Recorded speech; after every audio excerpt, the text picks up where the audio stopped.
Okay, let's try this again. So, welcome to the second hour of MindShifters Radio. And today is Wednesday, January the 15th, 2025. And we welcome you to the show.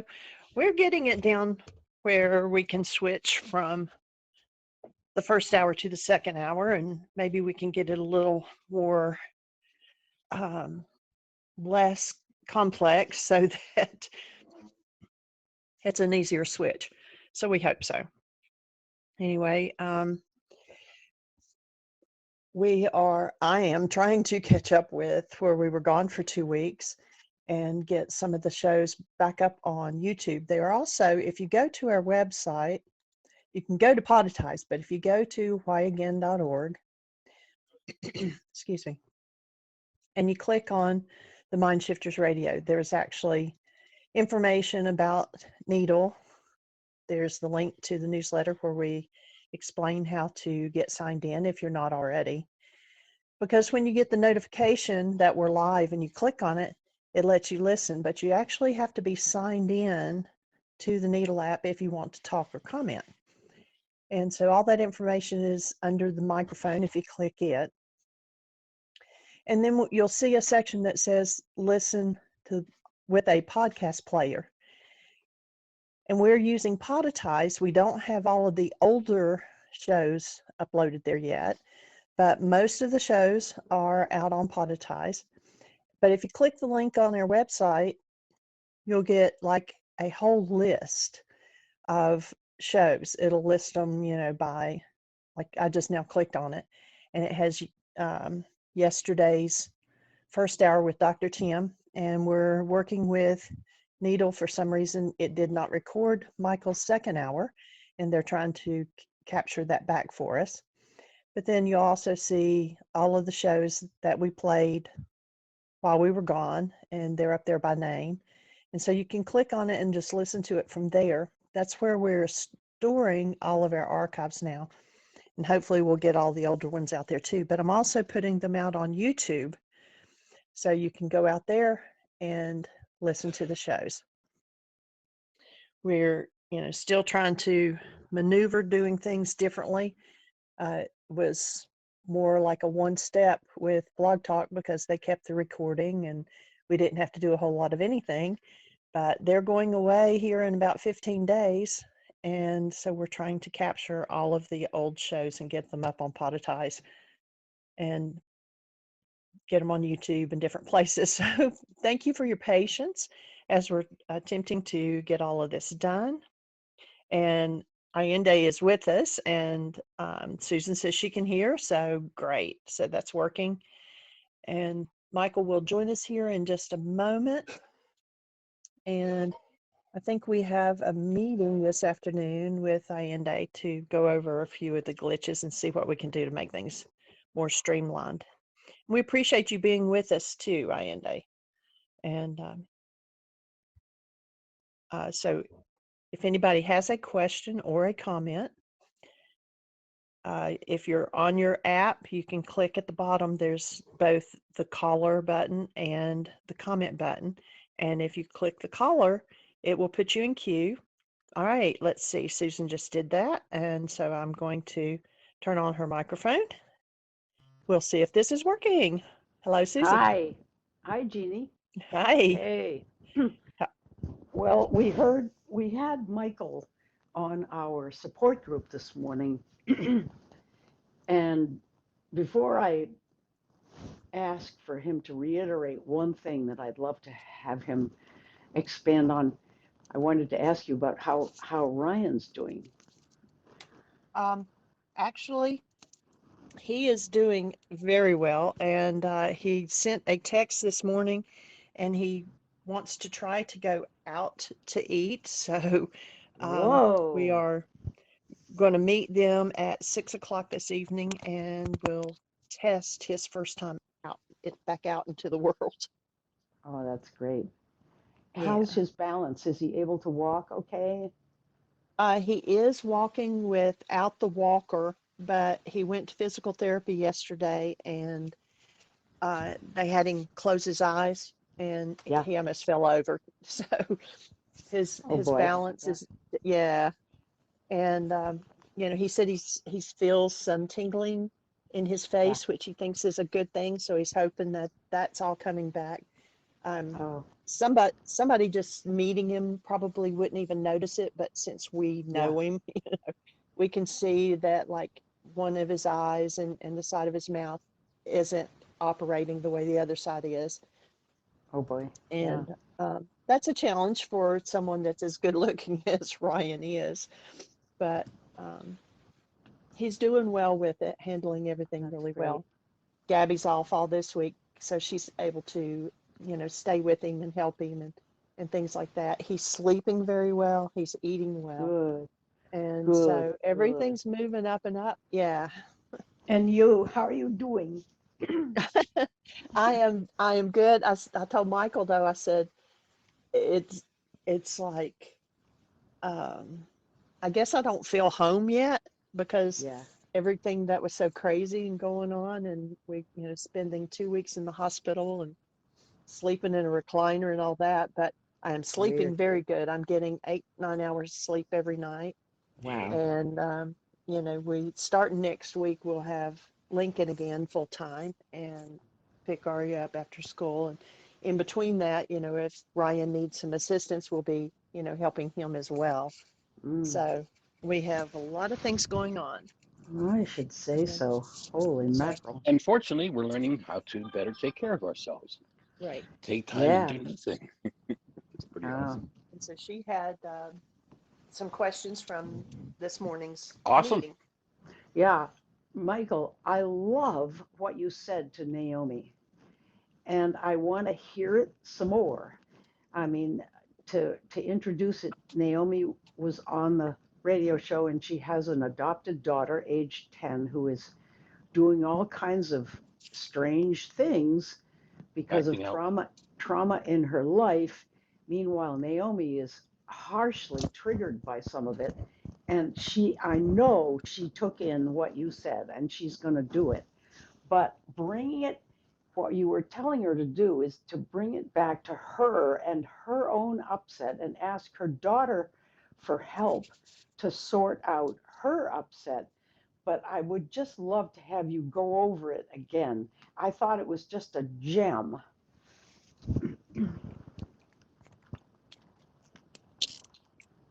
Well, I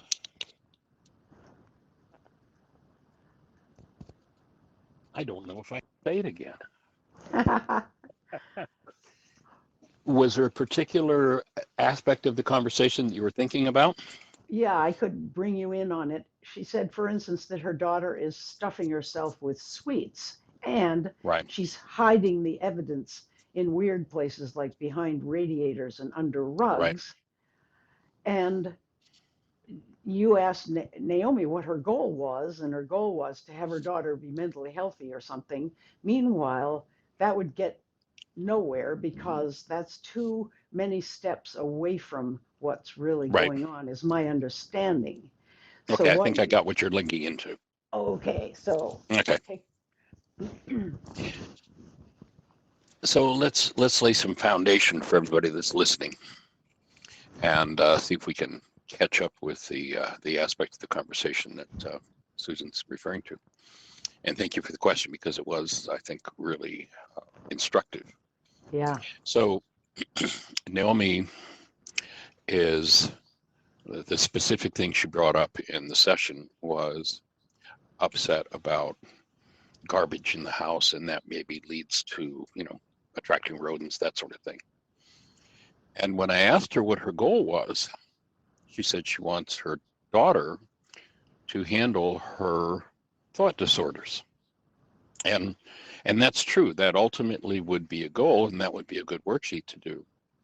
But in the context of, gee, I'm concerned that if all this garbage, she hides evidence and crumbs and that sort of thing, doesn't want to get caught eating these sweets, which, she has a father, the girl is adopted, and her father, Naomi informed us, weighed 600 pounds. So he's an addict for food. And so recognizing that the mind is organized into files. Like, let's say I've got a file on my friend Bill. And in that file, there's sub-files. There's a file about the conversation we had about his desire to learn this work. There's a file about that I have with his contact information. Inside of the file inside, there's another file folder with information about, you know, some work we did with his mother. There are literally 1,000 different files in there inside of my file on Bill. And Bill says, I changed my phone number. You know, what do I need to do? Well, I'm going to need to go into the master file on Bill, and then I'm going to have to find the specific folder where his contact information is and change it. It's not going to do any good for me to go in and into the file folder about what we did with his mother. It's not going to do any good to go into the file folder about where we spoke about him wanting to do an intensive and teacher training. It's not, there are literally 1,000 files in there. There's only one that's going to produce the result that I want, and that is to easily have at hand his correct phone number. So I'm going to have to go into that sub file, find the one with his contact information, scratch out his old number, put in the new one. That's the only way that I'm going to achieve what I want to achieve. So the point being, the mind stores information in files. So let's say we have this person who has a file on children. And in her file on children, there's the wonderful, loving, sweet, isn't it awesome? There's conflict, there's childhood issues, there's power person. There are 1,000 files in there. So if what I'm concerned about at this moment is, as was expressed in the session in Susan's support group this morning. By the way, that happens every Wednesday. If you want to join it, there's information on the website to join Susan for that. But what I hear her expressing is she's got a concern that if she keeps hiding her trash, that it's going to attract rodents and it's going to be damaging to the house. And she's not going to correct the fear that she has in that part of her mind. And she acknowledged, you know, that it was an upsetting thing. It wasn't just, you know, I want to take care of my house. It's, oh, I have a fear of rodents coming into the house. So doing a worksheet or doing forgiveness work around, I want my adopted daughter to heal her thought disorders, isn't going to correct that part of her own mind that's in fear. What she's going to need to do is find a way to open that particular file, so to speak, in her mind and correct the content the same way as when I go into Bill's master folder. I have to go through 1,000 different files and find the one with his contact information and change it in that particular file. So the only way that whole issue around cleanliness of the house, taking care of the house, rodents in the house, the only way that forgiveness is going to work there is if she does a worksheet where she identifies the goal as, I want to make sure that my house stays clean and healthy. That goal, when she cancels it, is going to collapse the fear-based perception in her mind about her house being dirty.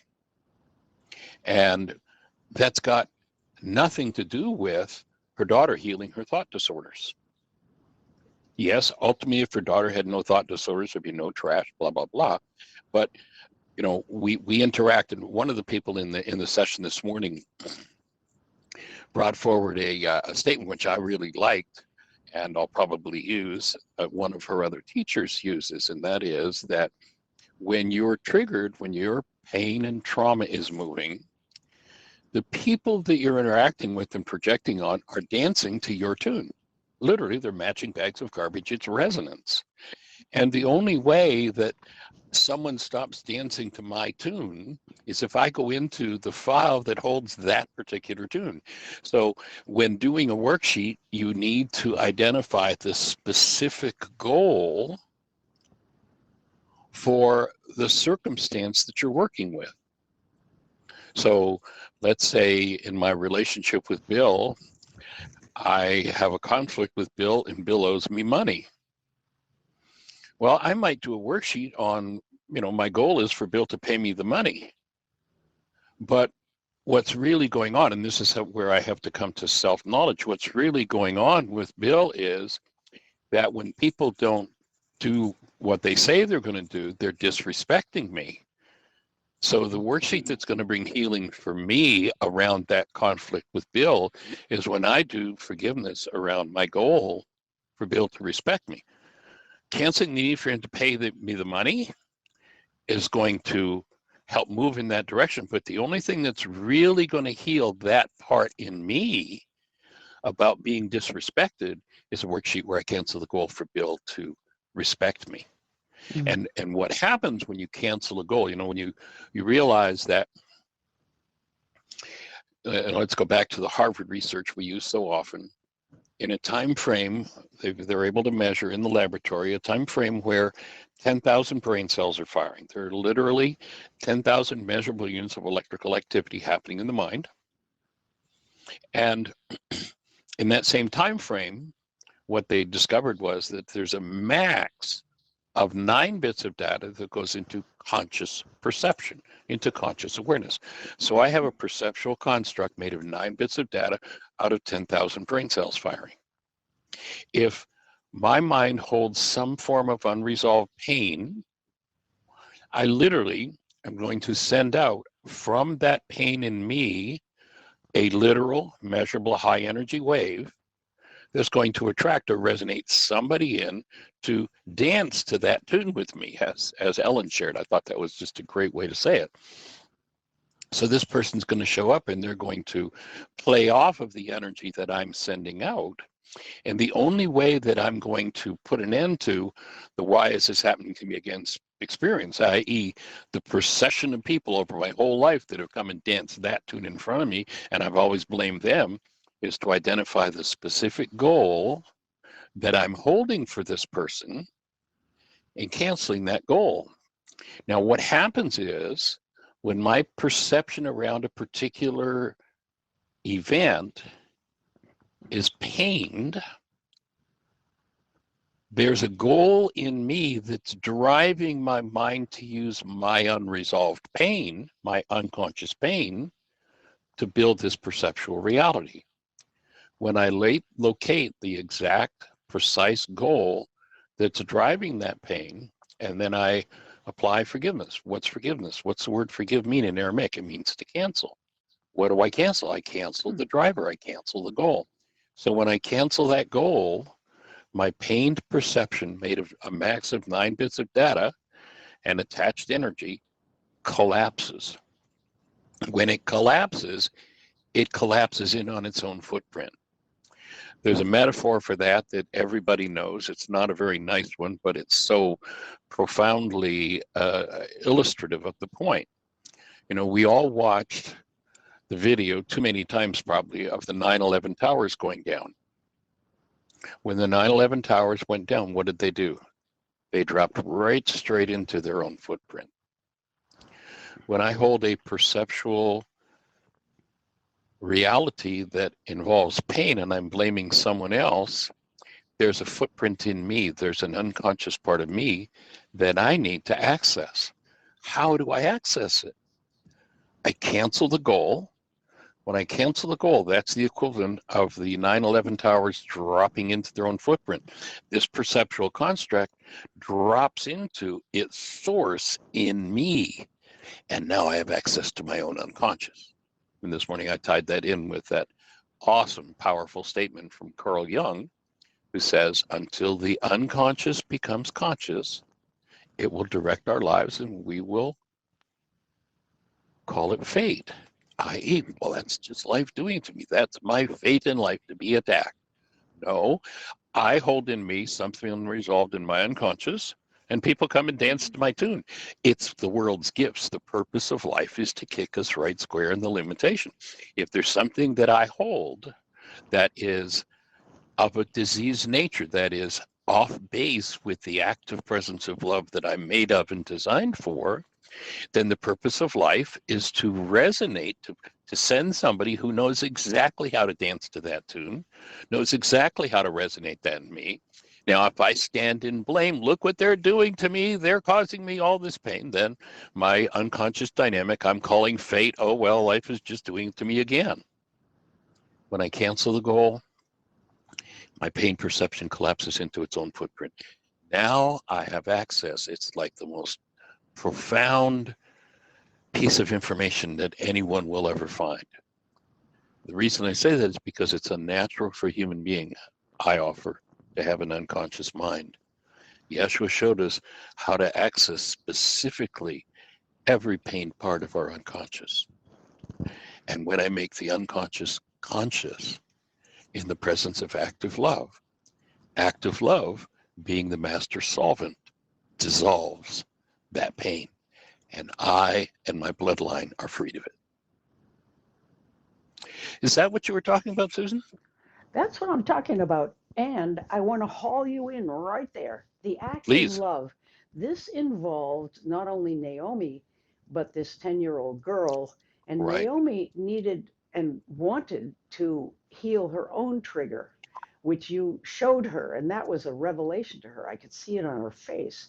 But Right. she also wants to connect with her daughter. And what you Yes. suggested is that if she's open about her pain and invites her daughter to apply her loving awareness and loving heart to her stepmother in this case, situation, that the daughter might be not only healed, but she might contribute to the healing of the household in that particular situation.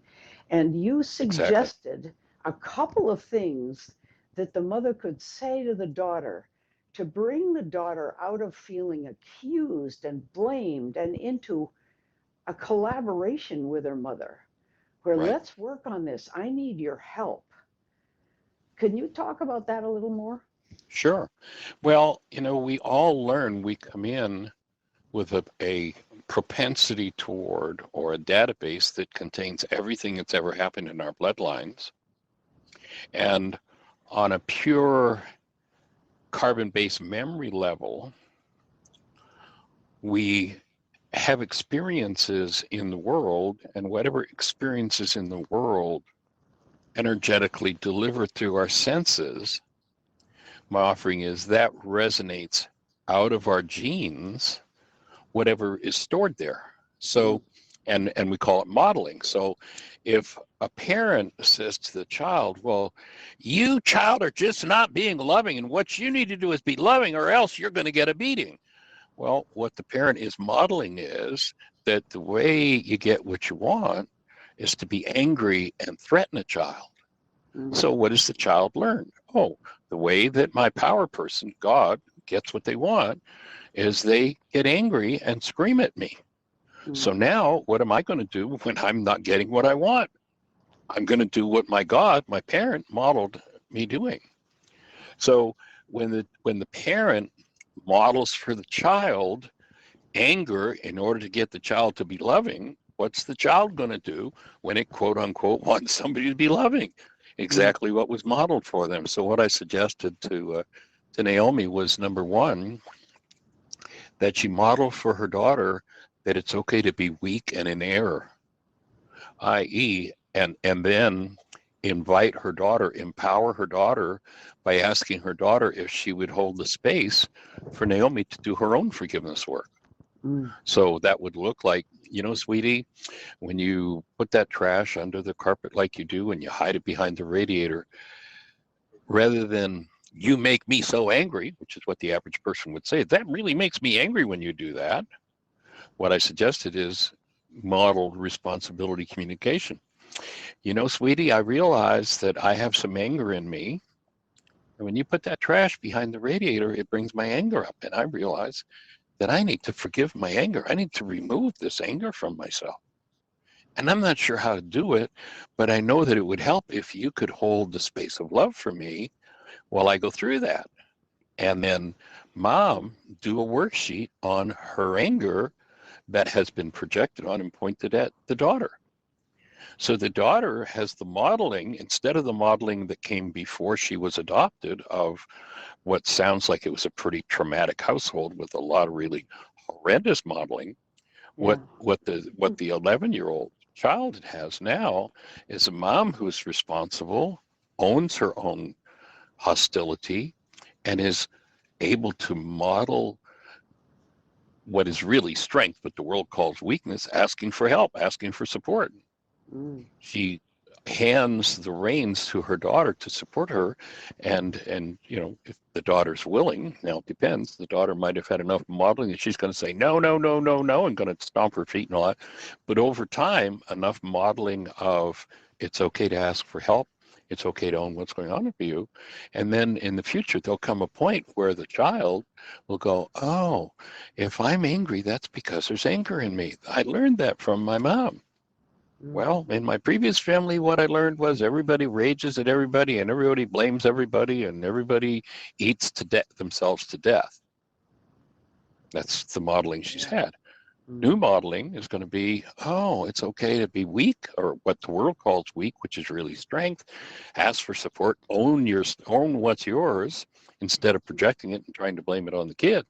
And so the child then is going to come to the point where, oh, I have the brain cells for it. Now it's an energy that's strong enough in me to function out of, gee, Mom, I'm feeling angry and I want to eat more sugar and I don't know what to do and I need help. Will you do a worksheet with me? When she's got she's going to go, oh, that's how real people handle trauma, instead of they just go, eat sugar and try to hide the evidence. And also, I suggested that she download the app, and Right. in the app, aside from two different forms, a simpler and the full-on reality management worksheet, there's a children's game called the Drag On Klingon game. And so it's designed to introduce children to dealing with the things that, from their genetic heritage, they're dragging on, and things that are clinging on to them. And it walks kids through and introduces them to forgiveness in a simple, straightforward way. And it does it in the form of a game. And kids like screen time and are playing games all the time. So, when they, let's say, for instance, inside of the app, when they're asked to identify their emotions, each, when they identify an emotion, the dragon roars. It gives them a reward. So they're learning to forgive just while they're walking through the app. So they were the suggestions I gave her. Was there anything else that you thought of that might be helpful to provide to everybody? Well, what you just did at the end, I realized I had a big goal of getting the daughter to help her mother to not do that anymore. And I realized I was jumping the gun. I was already having my own goals. What you did is you got the daughter knitted into the mother's own process. So the daughter, in a way, could forget herself and her sugar craving and all that stuff and work on her mother feeling better. And then the result of that might, we hope, be that the daughter would realize she could do wake up sheets and she might want to correct whatever it is. But Naomi can't hold that goal. She has to stay Well, she with her. can. That's a Well, fine goal to hold. Any goal that you want to hold is a fine goal to hold. The only time that you want to cancel a goal is when you realize that when you load that goal in your mind, it resonates some form of hostility or fear, some right. form of corrupt data. It's okay to have any goal you want to have. But when you notice that it resonates hostility or fear, then you cancel that goal, which allows you to drop into the root of the hostility or fear and remove it from your mind, get rid of that corrupt data. And, to me, inviting the daughter is, the daughter probably, from what I've been told, in previous sessions when she shared, the daughter, prior to being adopted, lived in a pretty heavy duty household. So probably that daughter was always blamed and, it sounds like, abused. Oh, yeah. So to have mom, her adopted mom now, acknowledge her as a source of support and power, and acknowledge her ability to presence love, is probably something the daughter has never seen, never heard. Yeah, I don't She's think probably so. always been the object of the abuse from the sound of it. That's why the parents, that raised her in the early life lost her. And so to be just acknowledge her as, gee, I'm coming to you for support. Bingo, whoa, this is different. Yeah, And it you is know, different. when I choose love, it wakes up the love in everyone to acknowledge the Mm-hmm. truth about the daughter whose presence as love has probably always been denied and suppressed. To Mm-hmm. acknowledge that and help to bring that to the surface and to support Yeah. the daughter functioning from that is what she's potentially teaching her mom. And her mom probably came out of a similar situation as a child where who acknowledged her as a presence of love that could bring healing to the world. Mm. Probably she's never seen it. So Yeah. by giving it to her daughter, she gets to receive. Remember that line in the worksheet that says, I get the original. When she starts Mm-hmm. to acknowledge her daughter as the source of healing, Mm. then she's also receiving the acknowledgement herself that, oh, I can be the source of healing. And so Yeah. both are going to tend to shift in that regard. And you get generations moving in that direction, and the whole game begins to change. Yeah. That was just great. And that little girl, they adopted her and her brother. So she has a little older brother there in the household. But it's the daughter who's doing all this acting out. I haven't heard much about the son, but it's an amazing family. They have 5 or 6 kids. Most of them, I think 4 are adopted, and they have 2 biological kids. These are gutsy parents, amazing Yeah, that's parents. pretty intense. She's Hmm. definitely taken on a big challenge, and of course, it's going to give her every opportunity she needs to clean up her genetic line, to clean up her Right. history. Hmm. Yeah, and she's doing it in spite of, long-term anxiety that she has been dealing with just on her own from her own past, eating problems that she wants to address. And it's amazing that she has just jumped in and decided she's going to go for broke and That's bring a pretty lot of other powerful. people along. It's amazing. I admire her so much. Yeah. Well, and she's chosen a path that she's going to have to learn forgiveness or collapse Mm. Yeah. with that type of bringing in 2 children with that kind of intense background. Hmm. Life is going to be fraught with she's redoubled the opportunities she's going to get to learn forgiveness. You've heard me say it 1,000 times before. Having a child is like having your unconscious mind hang out in true living color and Dolby sound. Everything you've never Totally. dealt with, the child has already structured in their genes, and they're going to, in your presence, play it out. There's resonance, it's Hmm. energy. It's going to Yeah. come out of the child. Yeah. And so, what's the child going to do? It's going to give the parent every opportunity that parent needs to learn forgiveness. Sadly, what most parents turn to is punishment. Yeah. And all that punishment is the parent's effort to stop the child from doing what resonates, what the parent hasn't resolved. I It's know. just an avoidance mechanism for the parent. Yeah. That's the whole game of punishment. You hear the people quote the scriptural thing of, well, spare the rod, spoil the child, as though the rod was something you beat a kid with. Thy Yeah. rod and thy staff, they comfort me. The rod was a support mechanism. If you Mm. were out in rocky terrain, you wanted a rod to help you to get through the terrain. Yeah. It was for support. It wasn't to beat kids with. Yeah. But of course, if you got the eyes to see and the ears to hear that, if your family system says, well, what we do to children when they quote unquote misbehave, and what misbehave means is violate a goal I hold for them, is we Mm. abuse them.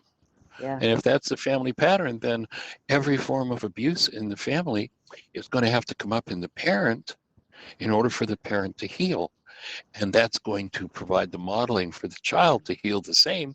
And the game's not going to continue in the family Yeah. system. Now people have left the desert. They're moved out of the unconscious, prompts for behavior and become conscious co-creators. And life is always trying to give us that gift. And sometimes because of what we hold in our unconscious, and again, I don't believe we're designed to have an unconscious, but because of what we hold in our unconscious, it being painful, we think life is painful. Yeah. But the truth is, it's an opportunity to forgive the generational pain that hasn't been resolved and the tools haven't been there. And to me, that's the awesome gift that was brought 2,000 years ago by this man who understood exactly how forgiveness worked.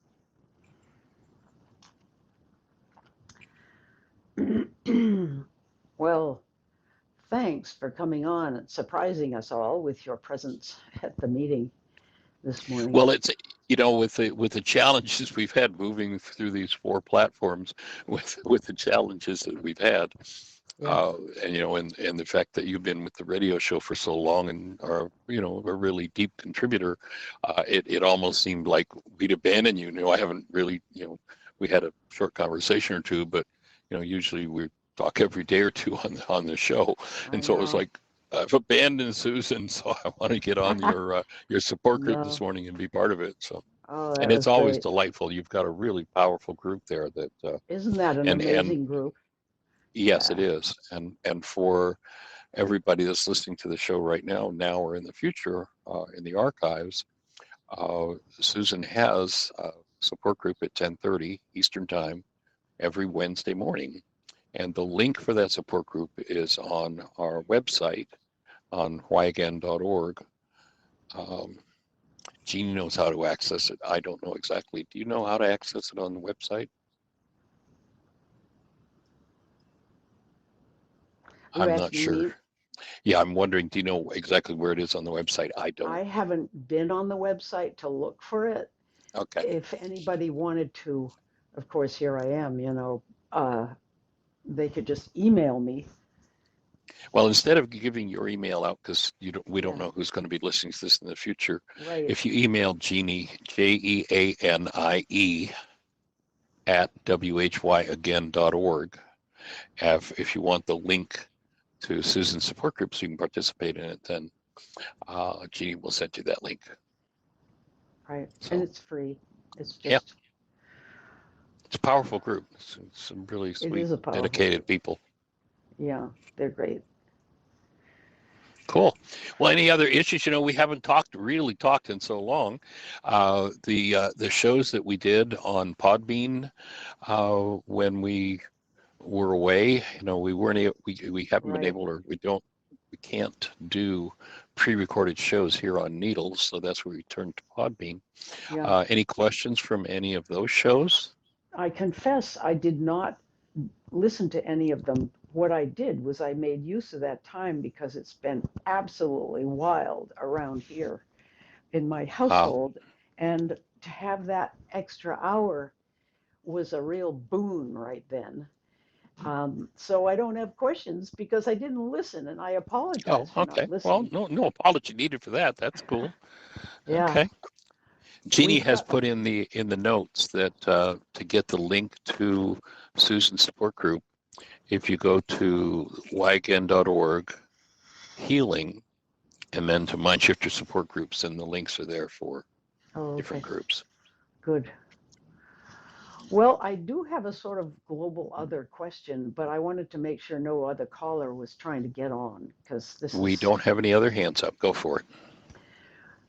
my son has had depression and anxiety since he was a teenager and probably started before when he was even younger.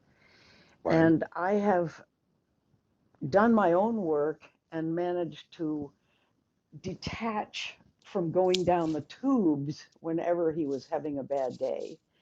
Right. And I have to say, reading through my journals for my entire life from childhood on, as Mm-hmm. soon as he was born, as soon as he came into teenage, often the entries into my journals, and mind you, I would put entries in when I wasn't feeling that great usually, so they're skewed. If I was Right. happy, I didn't go and write down. Right. So you've got a practically, great record of all the worksheets that you I eventually can do in know. the future. That's awesome. You've Well, recorded your unconscious for yourself. That's an awesome gift. but it's so repetitive.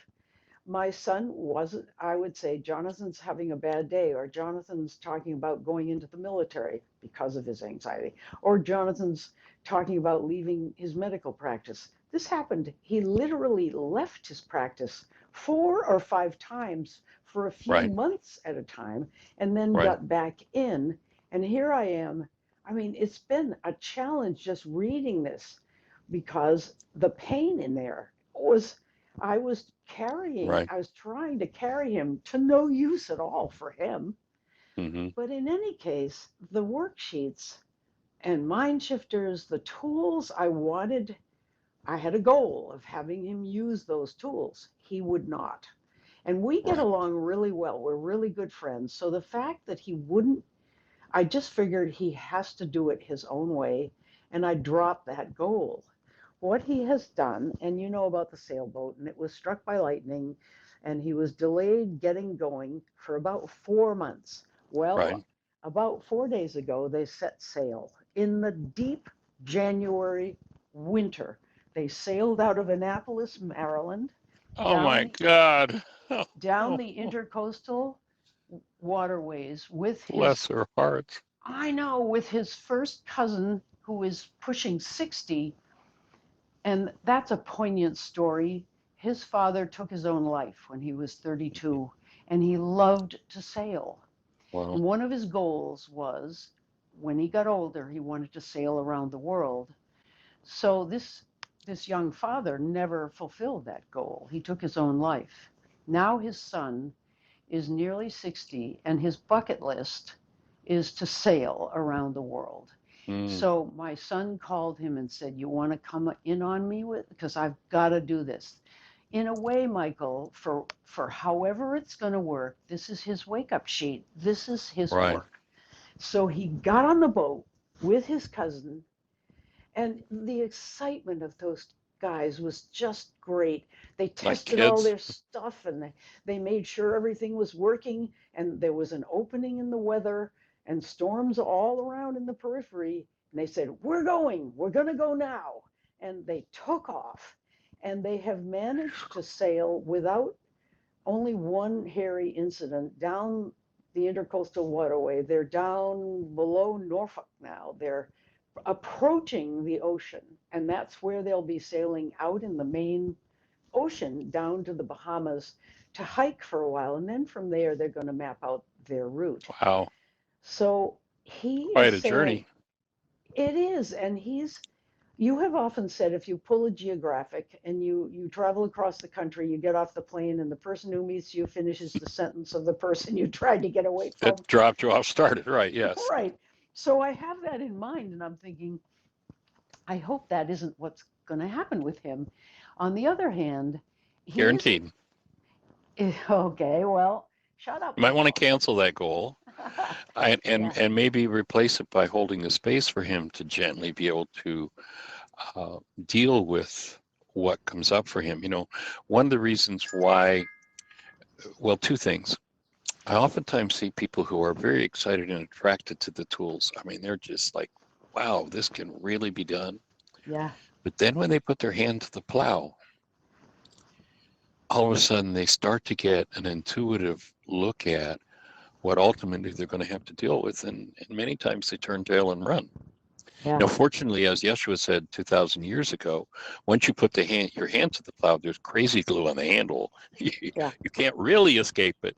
You may Right. try to avoid it, but sooner or later you're going to have to come back to it. And to me, the one of the objectives is to provide the support in the space so that as people, you know, cycle in and out of their willingness to do their work, that we're always here available to continue the conversation, to support them going to the next level. But when you start, you look at what's happened in the history of humanity, at the the terror, the trauma, the craziness, the suffering, the pain, Yeah, the loss, something like a father committing suicide. You yeah, know, what we all need to ultimately look at It's pretty intense. And It so is. I'll hold the space that that Jonathan and his cousin are able to work together in a way that one their sailing is successful and keeps them vital enough. You know, this connectedness to the earth may be the enhancement in physiological vitality that he needs, Yeah, that he I'm wasn't thinking about. getting at home, that he Yeah, wasn't getting back there from his practice and such. That this yeah, may literally be the physiological vitality that he needs to be able to embrace and process through whatever the unresolved trauma is that he's carrying from his childhood. yeah. Right. I'm hoping so. So they're they're on their way, and um, he makes a video every morning. A little. He sends it to the family. It's a couple of minutes long, showing the prow of the boat. Often it's in the pitch dark. They get up at 4 in the morning because they go to bed after dark because they have to Right. drop anchor. And they've been Yeah. Well, dropping anchor right out there in the mid-coast waterway, not in any marinas. And they set off in the dark and they use their GPS thing, which is miraculous. And they're traveling between these big green buoys with their bells ringing. I tell you, it's magic. It's just incredible, even just to see the videos. And he sounds so vital and so happy and so centered that I'm thinking he's healing himself. And I'm just hoping that's true. I'm hoping he doesn't need the kind of hold tools that space. I've been in. Yeah. Right. Oh, anyway, Awesome. so yeah. Cool. Well, I'd It's love it just so. if any of those videos become particularly exciting. I'd love it if you'd share one with me once in a while. It'd be cool to Oh, kind of sure, follow I his could journey. forward them. They're just tiny little things. That was one Right. of his plans with his cousin, is to keep a log that way, Right. and That's cool.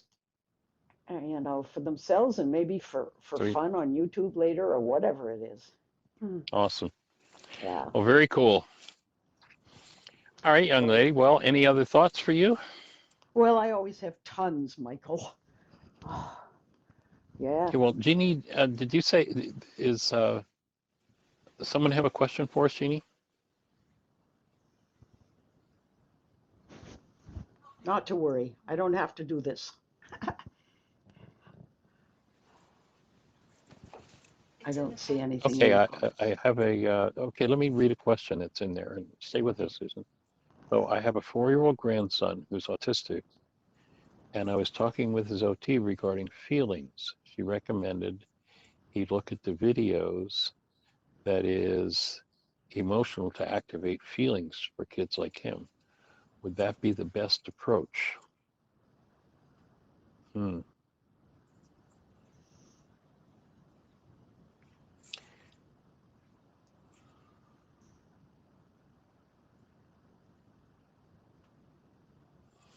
Well, Adeline, my input would be that that's certainly not an arena that I've worked in, so I certainly would be no expert in that arena.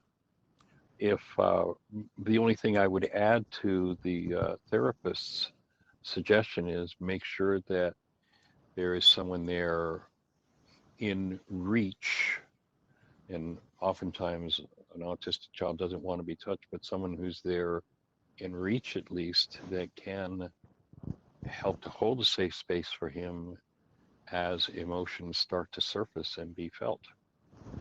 And so that would be my best input on it.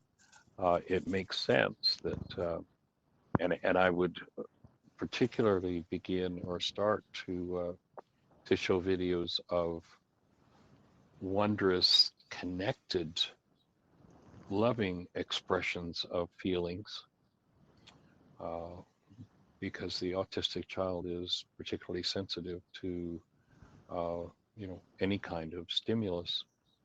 So that would be my best thought in that regard. Michael, Yes, ma'am. I have a question for that caller. Who was that? You said at At Lane? Lane. Mm-hmm. Okay, hello, at Lane. I have a friend with a 24-year-old autistic child, and I've known her since the boy was born. And the doctors told her that he was not very promising and that they should put him in an institution. This woman was a PhD, she was a professor. She gave those things up to raise that child herself. And he is a highly functional 24-year-old. He loves cars and he's working with used cars. But one day he was sick with the flu and she had to go to her job. And she asked me to babysit him. And he was about 14 at the time. I brought him over. He had a pretty high fever. But I'm telling you, our interactions were totally normal. And I asked her, I said, I would not know he was autistic. We just had the best time talking about this and that. And she said, I know it is a known phenomenon that when an Heat. autistic child has a fever, the autistic symptoms are not there. Right. I wonder if Yes. she's ever experienced that. I know there are people thinking about how can we simulate a fever without inducing one to give Well, that actually, yeah. yeah. Actually, I have my hand in it right now as we're doing the radio show in the episode. Wow. And we've gotten reports from many people, and it is a well-known fact that when body temperature is raised, that symptoms of autism tend to be reduced, Wow. which leads me to believe that probably there is some part of the body or the brain that is lacking circulation. And Wow. one of the reasons why, let's say, for instance, when someone has an infection, they get a fever, and sadly, the medical profession oftentimes says, oh, take an aspirin, get rid of that fever. No, no, Right. no, no. Certainly guard to make sure the fever doesn't reach a level where it can be damaging to the brain, which means keep it under 104 degrees. But if the fever's there, what the fever does is it opens circulation. It delivers blood, oxygen, and defenses to the place where the fever or where the infection or the problem is going on. So heat is a way to increase circulation, and we've had many reports from people with autistic symptoms that putting their hand in the avicen Wow. will reduce the autistic symptoms. That is And so interesting. yeah, and Lane, if you'd like, we can have a conversation about that after the show. I can tell you how to check that out.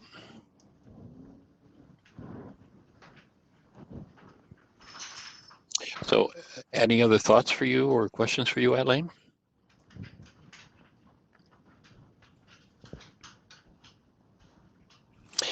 Any other thoughts or questions for you, Miss Susan? Of course. Well, go for it. My grandson Jacob is one grandson who's in trouble, and you've known this from before.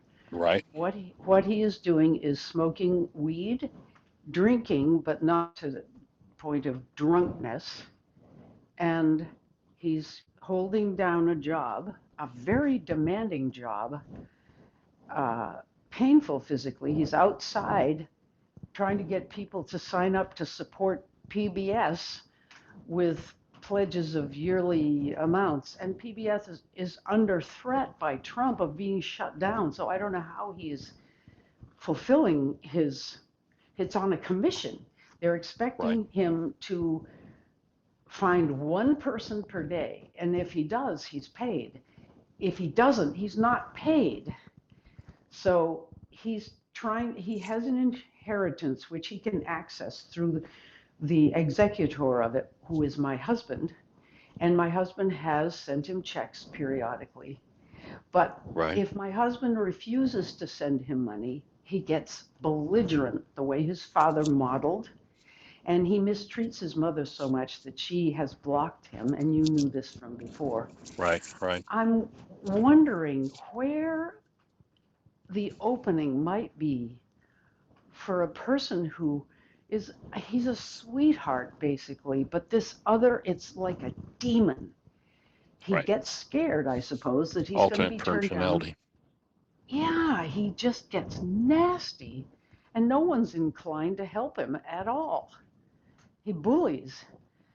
And of course, doing wake-up sheets and That's mind. his power person dynamic. I mean, Yeah, it again, totally remembering that is. under stress, Yeah, what every mind on the planet defaults to is doing what their power person did to them that they hated the most. And, from what you shared, that's exactly what his father did with him. and it's ongoing, and I just have no access to him anymore except prayer, wishing him well, loving him from a distance. But I don't even talk to him. I haven't talked to him in probably a year now. So I don't know what I'm asking you even. Well, two things: joining you in extending love in his direction, literally, energetically, because there's nothing we know of the physical world that can stop the high energy waves that radiate from us, whatever energy we're holding to, whether it's the presence of love or whether it's fear. We're literally extending that energy. So joining you in that, a thought that comes is, how is it legal for someone in a state where they have minimum wage laws to say, we're going to put you out in the cold, knocking on doors, but if you don't get somebody to pay for whatever it is, a subscription or whatever, we're not going to pay you? I mean, maybe it's some kind of a legal game they're playing of it's a commission job, but I think even commission jobs are still subject to minimum wage laws. So I don't know if that's something that somebody might want to look into for him, Yeah, beyond I'll ask the Tim. Maybe challenge Tim of, could look into that. so reaching out energetically to him and holding the space for that opening. That's pretty heavy duty. Bless his Yeah. heart. Well, thanks for listening to all that. I didn't think there would be any particular answer, but it's just everybody else is doing. Lukey is doing wonderfully, actually. His sobriety Awesome. is 3 years. He's got a job. He's got some dates, but he doesn't have a girlfriend, which is a good thing because he tends to be emotionally dependent. Right. He's treating his mother with great respect and sweetness. He's like a great guy. Awesome. And he's playing the Well, guitar a lot. And he may be making money as a musician. He's so good. So anyway, cool. thank you. Well, it's awesome that he's got Orb that Yeah. that held the space for him through the alcohol challenges that he had and the pain and trauma that he went through, that you were able to introduce him to and work with forgiveness, and that he came out the other side. That's pretty awesome. And It is I'll awesome. join you in seeing as how it's been successful with Jacob's brother, that energetically makes the possibility of Jacob catching on to forgiveness and alleviating his pain Yeah. constructively, that becomes contagious. Yeah. Well, thank you. This has been great. We've had several hours of Michael Ryce undiluted today. That's great. Thank you. All right, dear heart, we appreciate you, and everybody, thanks for joining us. Have the best year yet of your eternal life. It's an awesome gift to give the world.